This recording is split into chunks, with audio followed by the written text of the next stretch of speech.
প্রায় ১ মাস ধরে বন্ধ হবিগঞ্জ জেলা শিল্পকলা একাডেমির প্রশিক্ষণ কার্যক্রম। কবে চালু হবে তাও জানেন না কেউ।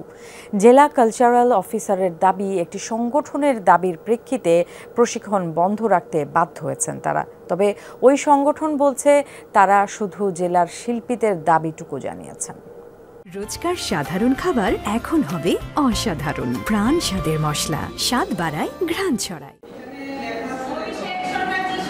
গেল ৩০ জুন ছিল হবিগঞ্জ শিল্পকলা একাডেমির সবশেষ প্রশিক্ষণ ক্লাস।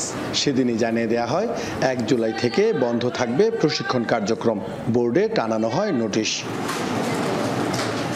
একাডেমির শিশু ও সাধারণ বিভাগে সঙ্গীত, নৃত্য, চারুকলা, আবৃত্তি, নাটক ও তালযন্ত্র এই ৬টি বিষয়ে প্রশিক্ষণ দেওয়া হয়।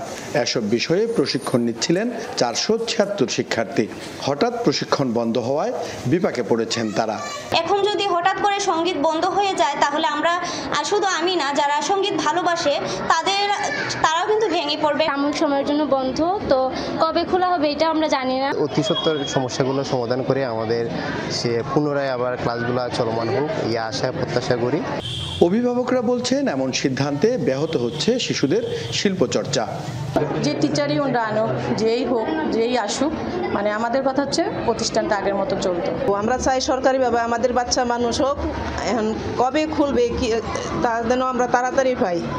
জেলা কালচারাল অফিসার জানান, সম্প্রতি জাতীয়তাবাদী সামাজিক সাংস্কৃতিক সংস্থার নেতৃত্বে হবিগঞ্জ শিল্পী সমাজ জেলা শিল্পকলা একাডেমির প্রশিক্ষকদের ফেসিবাদের দোসর আখ্যা দিয়ে তাদের বাদ দেওয়ার দাবি জানায়। পরবর্তীতে জুন মাসে প্রশিক্ষকদের চুক্তির মেয়াদ শেষ হলে ঊর্ধ্বতন কর্তৃপক্ষের নির্দেশে প্রশিক্ষণ কার্যক্রম বন্ধ রাখা হয়। ডিসি মহোদয় এবং ডিজি মহোদয় যেভাবে আমাকে নির্দেশনা দিয়েছেন, বলেছেন যে ক্ষণিক সময়ের জন্য, এটা খুব বেশি দীর্ঘ সময়ের জন্য তা কিন্তু না, খুব অল্প সময়ের জন্য, কারণ আমরা খুব দ্রুতই একটা সিদ্ধান্তে পৌঁছব। এই সিদ্ধান্তটি নিতে তারা বাধ্য হয়েছে।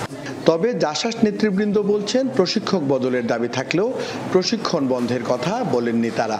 এসিস্টদের যারা দোষর, সেই প্রশিক্ষকদেরকে অপসারণের দাবিতে আমরা কথা বলেছি,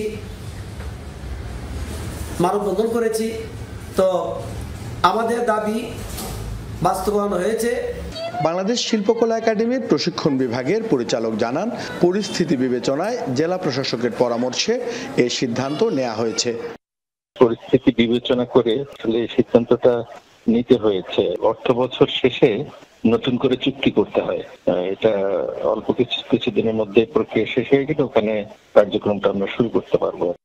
শিল্পচর্চার স্বার্থে দ্রুত সময়ের মধ্যে শিল্পকলা একাডেমির প্রশিক্ষণ কার্যক্রম শুরু হবে, এমনটাই প্রত্যাশা সংস্কৃতি প্রেমীদের।